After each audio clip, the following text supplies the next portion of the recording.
What is up, you guys? Welcome back to the channel. Welcome back to another video. So today we're going to be talking about why dropshipping is dead. And as a beginner, you do have to understand that dropshipping is a very simple business model. But what a lot of newcomers don't see is the overall big picture. Many people think that they can just jump right into dropshipping, sell some trending product, make a whole bunch of money, and call it a business. But that's not even half of it. Dropshipping is only part of the picture, especially in 2021. Branding has become more important than ever, and it's very important to stand out as compared to all these other sellers on Facebook, on Instagram. Everyone seems to be trying to sell the same thing, and everyone and their mother seems to have a Shopify store. In fact, I've tried to sell trendy products before, and they do well for a month, maybe 2 months, and then they seem to die off. And a whole bunch of competition comes in and sort of ruins the market. And then of course, unless you're the first to turn it into an actual brand, have your logo on it, have a legitimate brand or a business behind it, and holding inventory, have amazing shipping times and customer service. Other than that, it's not really a business, and you're just technically doing a get rich scheme. That's what it feels like, and it's not really what you want to be shooting for. And all on the surface, it looks easier. It looks way easier than it actually is. And I think that's kind of the toxicity in the community, and which is why 99% of dropshippers simply fail, or they just don't get to the next step. In 2021, dropshipping is dead. Branding is the new wave. Building an actual business from the start is the meta. Most people that look at dropshipping from the outside, they're like, oh, well, I can sell this many units in this many days, but they don't think of it in the long run. I mean, if you go on Facebook and you see how many of the same ads, how many of the same ads do you see over and over and over again of the same exact products? It just gets old really quick. Have you noticed that the only time that an ad stands out is if it's different, if it has a very good 3 seconds, if the product has a logo on it, and then you got to think about the quality. And that's the old dropshipping.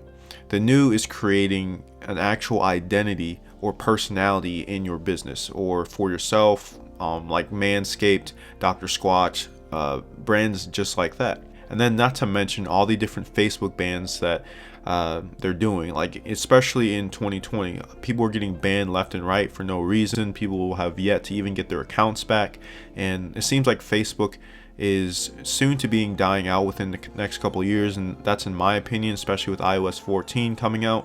And they really just attacked like over half the community or the customer base on Facebook. And also, then not to mention, Facebook is starting to restrict content. People are not getting their orders shipped out on time. There's customer complaints, and the list just goes on. Does this all mean that you shouldn't be getting into dropshipping in 2021? Of course not. In fact, there are more tools now to help you get started more than ever. I just think that people need to prepare more for the long run as opposed to the short run. Too many people want to make millions of dollars off of selling crappy products, and based off of what they see on YouTube, Instagram, on Facebook, but they don't understand that many of these success stories just simply don't last. You might see some YouTuber out there, they do really well for a couple months or so, then they don't talk about all the downtime and then all the times they've lost money, and the fact that they aren't making money anymore. So one thing that I do recommend out of all the years I've been in e-commerce is that you should shoot for something that is not competitive. Look for something that not many people are selling.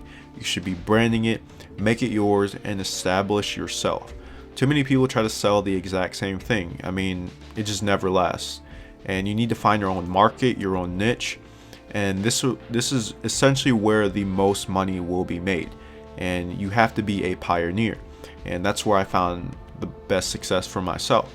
Now you're probably thinking, well, Joel, this is really hard to do. I'd rather stick to what's already selling or what's already proved to be selling.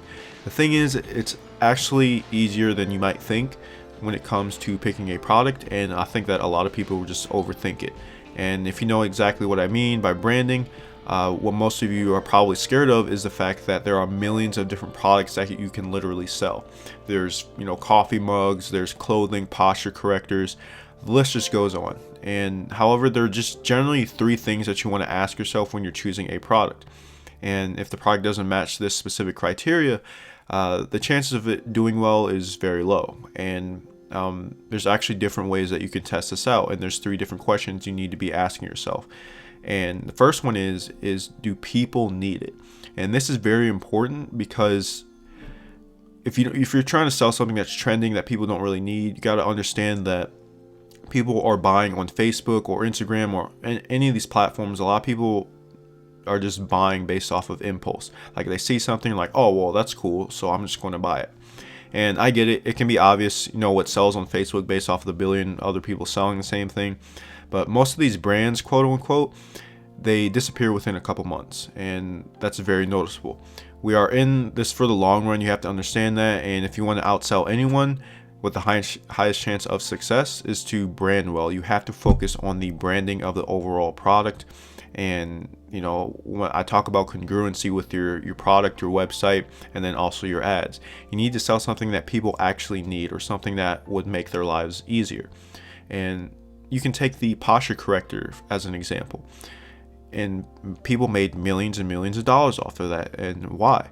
Sure, everyone sold it, but it was able to sell so long, and I'm sure there's people still making money with it now, because it's a necessity. People want this product, and it solves people's back problems. People are sitting at computers all day. People are in cubicles, and they get back pain. Gamers get back pain, and the reason for that is because they have bad posture.